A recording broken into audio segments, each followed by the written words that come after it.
I was chased by my own reflection. It all began with me finding an old, dusty box in my parents' attic. The box was clearly filled with items from my childhood, so I opened it up and found the treasure that lay inside, a 4-foot-tall mirror. Yes, this is how big the mirror was. Back then, well, I had really wanted it, but now I had no use for such a large mirror, so I brought it downstairs and left it in the living room. It was unlong before my mother came into the room and took one look at the mirror and then at me.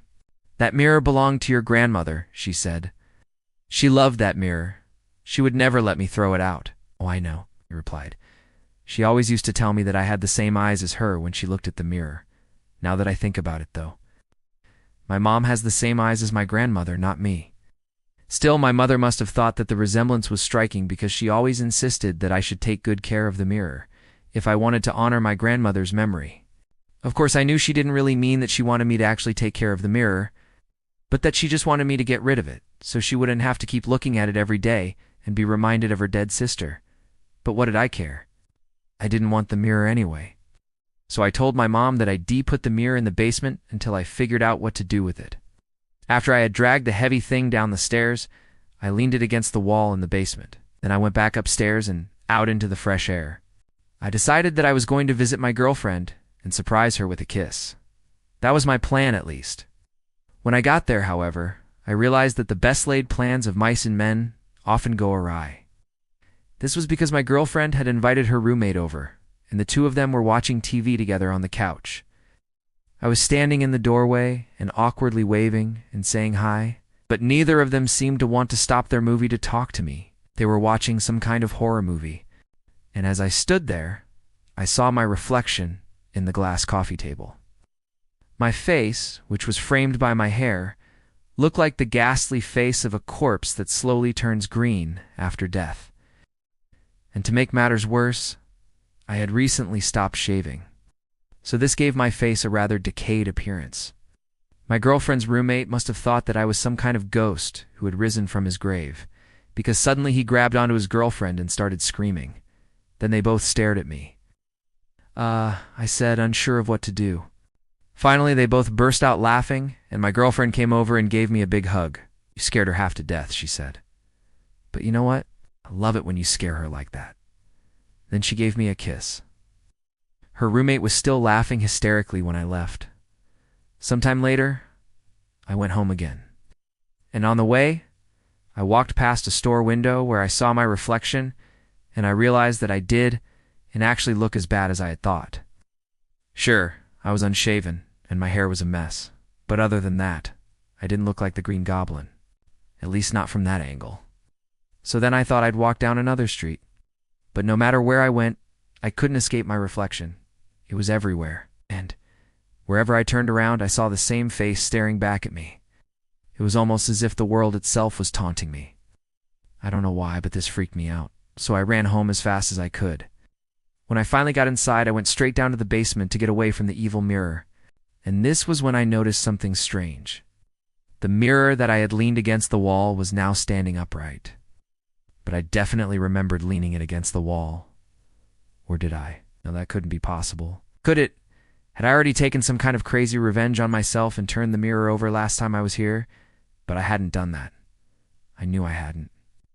Suddenly, a wild idea popped into my head. Maybe someone or something had possessed the mirror while I wasn't there. After all, I had read about cursed mirrors and folktales many times before. But then I thought to myself, come on, how stupid are you? A cursed mirror? Well, I did believe in ghosts, but I didn't believe in cursed mirrors. Yet something had obviously moved the mirror from where I had left it. I could feel it in my bones, even though I couldn't see anyone. In the dimly lit basement, I started walking towards the mirror, but then I stopped again. What if it was some kind of trap?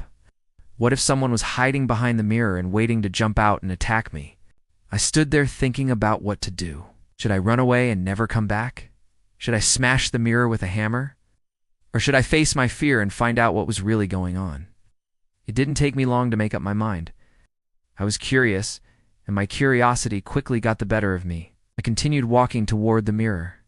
And since I was afraid that the person or whatever was hiding behind it might startle me, I decided that I would distract it by talking. "Hello," I said. "Is anyone there?" Silence. "Come on, show yourself. I said, trying to sound brave, but inside I was shaking like a leaf. I don't think I actually believed that someone was hiding behind the mirror. Instead, I was afraid that my own reflection would step out and then ask me to join him in the land of the dead. Suddenly, I heard footsteps coming down the basement stairs. Was it my imagination? Or did the steps sound strangely heavy and slow? Were they getting closer? I couldn't tell. I turned around and looked upstairs, but I could see nothing through the darkness. Then the footsteps stopped. I turned back to the mirror, but it was too dark to see anything. I was completely alone in the basement, or was I? I didn't wait around to find out. Instead, I grabbed the mirror and turned it around so its back was facing me. Then I backed away slowly and shuffled out of the basement. Once I was far enough away, I ran as fast as I could. I kept glancing over my shoulder, but I couldn't see anything in the darkness behind me. Then I could hear heavy footsteps pounding on the stairs. I didn't dare run faster because I was afraid of tripping. And indeed, I soon felt myself falling to the ground. Scrambling to get back on my feet, I looked back and saw that my reflection was now standing in the basement doorway. It was staring at me. Its eyes burned brightly in the darkness, and its mouth was twisted into a cruel smile. And then it stepped out of the light and disappeared into the darkness. Then I noticed that the mirror was no longer behind me. I turned around, but instead of the mirror, I saw only a pair of dark eyes glowing in the darkness. Eyes that glinted with cold amusement. Then I felt something touch my neck. I fell to my knees and hid my head between my arms. I could hear the breathing behind me. It was soft and raspy, like the breathing of someone who hadn't breathed in a long time. I peeked through a crack between my arms and saw a hand with long, sharp claws reaching for me. I screamed and covered my face with my hands. But then I stopped screaming when I realized that I was alone. I stayed on the floor for what felt like hours, but was probably only a few minutes. I was shaking uncontrollably, and my heart was pounding in my chest. Eventually, the heavy breathing stopped, and everything became silent once more. And even though I was terrified to move, I knew that I had to get out of there. So I slowly got up and dusted myself off, and then ran as fast as I could, until I reached the safety of my bedroom. I locked the door and tried to calm down. I didn't know what had happened to me. Had I gone crazy? Or was there something evil down there in the basement? The next day, I had a locksmith come by and open the basement door, because I couldn't bring myself to go down the stairs. And when he opened the door, he too gasped and stumbled backwards. "What in God's name?" he exclaimed.